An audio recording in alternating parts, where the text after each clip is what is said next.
Judiciary Committee, the gentleman from Ohio, Mr. Jordan, for his opening statement. Thank you, Mr. Chairman. The chairman just said the Trump DOJ was political and went after their opponents. Are you kidding me?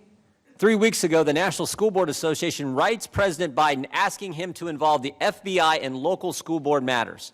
5 days later, the Attorney General of the United States does just that, does exactly what a political organization asked to be done. 5 days. Republicans on this committee have sent the Attorney General 13 letters in the last 6 months. It takes weeks and months to get a response. 8 of the letters, we've got nothing. They just gave us the finger, said, we're not going to get back to you. And all our letters were actually sent to the Attorney General. Here's a letter sent to someone else asking for a specific thing to be done, and in 5 days, the Attorney General does it. Here's what the October 4th memo said. Quote, I'm directing the FBI to convene meetings with local leaders. These meetings will open dedicated lines of communication for threat reporting. Dedicated lines of communication for threat reporting. A snitch line on parents started 5 days after a left-wing political organization asked for it. That's not political. I don't know what is. Where's the dedicated lines of communication with local leaders regarding our southern border? Something that, frankly, is a federal matter. Where's the dedicated lines of communication on violent crime in our cities? Violent crime that has went up in every major urban area where Democrats have defunded the police. Nope, can't do that. Can't do that. The Biden Justice Department is going to go after parents who object to some racist, hate America curriculum. Nope, can't focus on the southern border where 1.7 million illegal encounters have happened this year alone. A record number. MS-13 can just waltz right across the border, but the Department of Justice, they're going to open up a snitch line on parents. Think about this. The same FBI that Mr. Garland is directing to open dedicated lines of communication for reporting on parents just a few years ago spied on 4 American citizens associated with President Trump's campaign. Clinton campaign hired Perkins Coie, who hired Fusion GPS, who hired Christopher Steele, who put a bunch of garbage together, gave it to the FBI. They used that as the basis to open up an investigation into a presidential campaign. Oh, and then there was Mr. Zussman, who worked at Perkins Coie, the firm hired by the Clinton campaign. He cut out all the middlemen. He just said, I'm just going to go directly to the FBI, and not just anyone at the FBI. Who'd he go to? Jim Baker, the chief counsel at the FBI, handed him a bunch of false information, told him false information, and of course, he's been indicted by the special counsel.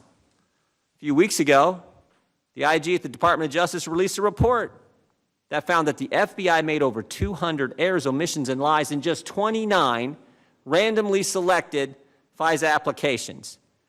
But don't worry, the Attorney General of the United States just put them in charge of a dedicated line of communication to report on parents who attend school board meetings. Mr. Chairman, Americans are afraid.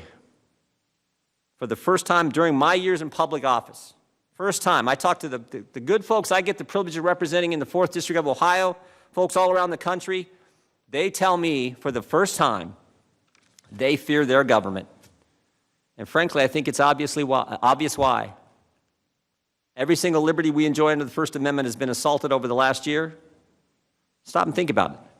Americans were told you couldn't go to church, couldn't go to work, couldn't go to school. Small business owners were told you're not an essential business, close your doors, causing many of them to go bankrupt. We were given curfews, stay-at-home orders.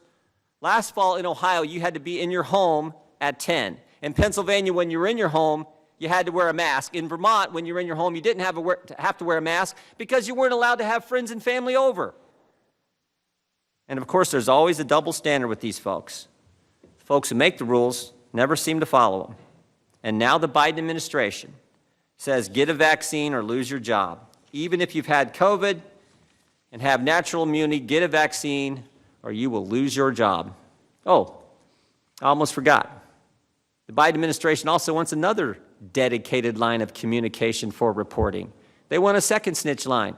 They want banks to report on every single transaction over $600 for every single American to the IRS. The IRS, that agency with its stellar record of customer service, the IRS, the same IRS that targeted conservatives the last time Joe Biden was in the executive branch. Jefferson said once, tyranny is when the people fear the government. We're there.